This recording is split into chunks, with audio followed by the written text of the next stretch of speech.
Welcome back everyone to More Elite Dangerous. Today we're looking at how to kit out the hauler for maximum trading efficiency.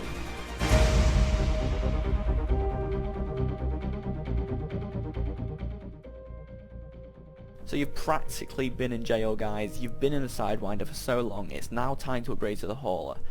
And when you upgrade, you don't feel like it's as good as it could be. Well, I'm going to show you exactly how to get the most out of the hauler and make it an awesome trading vessel to make it up to the Cobra, or if you're going straight for the Lakon, for instance. Make sure this hauler is kitted out to the best of its ability, because it can be really good, but what it gives you straight away is not very good, and it's just a very basic trading vessel, but when you kit it out, it becomes an awesome trading vessel for the price. So, what it gives you initially, it gives you a top speed of 200 meters a second. I'm not going to go into any of that. Enough of that already. I'm bored of that. Now, what it gives you is one hardpoint, one small hardpoint gun. Pointless. We're going to remove it. It gives you internals that are all pointless for trading. We're going to show you exactly what it's going to do. Initially, it gives you 8 cargo slots. And a fuel tank of 4. You can't change the fuel tank, but I'll show you what you can change. Gives you a discovery channel, a discovery scanner, and a shield generator. We're going to change them. These aren't useful for us, so I'm going to show you exactly what you need to do to make this hauler awesome.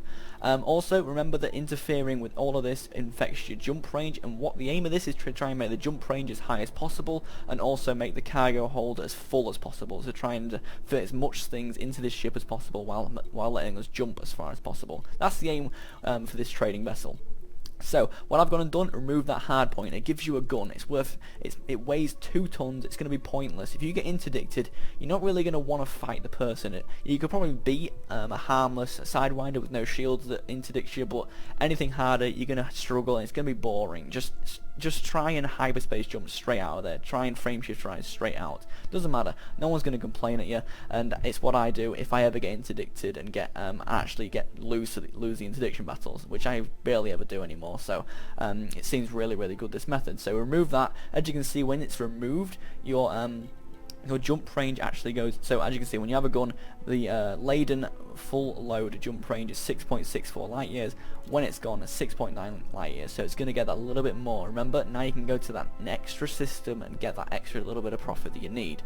Utility mounts are empty, and they are left empty. These are for mainly bounty hunters and etc., and defending yourself, and some automatic defense systems which you don't need.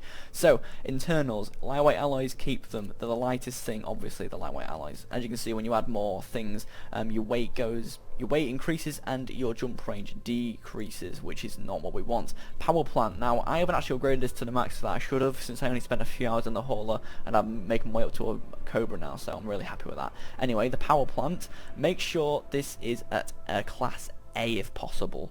A rating of A. Class 2, you're gonna want to stick with the class 2, but a rating of A is gonna produce more power, and more power means you can put more power to a frame shift drive, and you want your frame shift drive again a rating of A.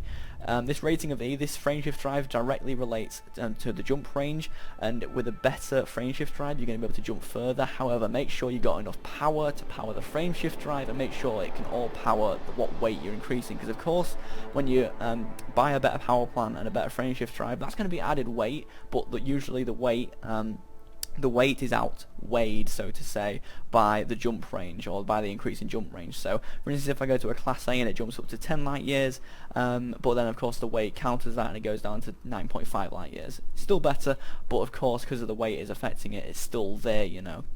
Now thrusters, I wasn't that bothered about the thrusters, so I didn't bother with them. However, you want the lightest item possible there, since it's going to decrease, or since it's going to increase jump range. So try and get the cheapest thing possible. If you come up to a starport and they're selling light thrusters, make sure to pick them up, unless you're struggling like hell with controlling the hauler, which it's understandable. It's a bit of a bulky thing to move around. Life support as well, pick the cheapest thing, it doesn't matter, or pick the lightest thing, should I say. Power distributor, again, this could be good to have, since it actually can power more power to the engines. That's up to you. I preferred having the lighter weight, if that's an actual thing, but I don't think it is actually, so I should have probably got that. Okay, changing my mind. Buy the power distributor. As you can see, it's going to give you much more engine capacity, 12 I'll say pips to the engine instead of whatever it is usually. Now, so that means if you're unsure about what that is, I'll just exit out of this a second and out of that. So as you can see in the bottom right of the screen, there is system, engine, and weapons, and I can change these however I want. all the power to the engines means all the power is going into the engines as much as possible. However, when you get a better, let me go back into it. So when you get a better power distributor, you'll be able to put more power specifically to the engines, which is really, really good. And of course, also specifically to the systems and specifically to the weapons, if that's what your wish is. But of course, for us, it's going to be specifically to the engines, so we can go faster, which is better. Sensors, pick the cheapest thing. Now of course I haven't done this either because I've gone so fast on the hauler that I've managed to get up to the Cobra, like I said. But as you can see, this is the lightest thing, 0.5 tons. Now I think the thing I've got right now is 1.3 tons, I think. So if I pick that, my laden jump range is going to go up to 7 light years. And as you can see right now, it's actually 6.9 light years, so I'm gaining about 0.13 of a light year. And when you add all these things up, you're going to be gaining 0.5 of a light year, and then when you add the frame shift drive and power plant, you're going to be gaining an absolute ton of light jump range, which is great. Fuel tank, you can't change it, don't worry about it. It's going to be 4, and that's as much as you can put in it. The ships that it gives you, you can't change the fuel tanks at all as far as I can tell, and you wouldn't want to anyway, unless you can upgrade to like a class A one, which will give you 4.5 maybe, if that's in the future. If it's out there, maybe get it. Cargo racks, this is where what it changed. So you saw that it initially gives you a capacity of 4 on each of these, and I went up to and found a starport instantly. You want to go out straight away and find starports that sell cargo racks. For instance, I found these two. Now these are capacity of 8, so I've doubled my cargo rack there and doubled it there. I've got 16 on the class 3 cargo racks, which is, or class 3 internal compartments, which is great. And this internal compartment was a shield generator. Now this is up to you. You can remove the shield generator or you can keep it. I chose to remove it as I'm not too bothered about being interdicted, and I'm fairly confident most of the time that I can beat it, and it's not really that difficult anymore. So I chose to remove the shield and put a 4 cargo rack in there. Now if you've got a trading run that nets you 1,000 per ton, 1,000 credits per ton, that's an extra 4,000 credits there. So do you want extra protection, or do you want to run the risk of possibly getting destroyed and losing everything compared to being without shields and getting an extra 4,000 credits per run? I went with the 4,000 credits per run because I'm kind of that guy. Anyway, so this last internal compartment was the discovery scanner.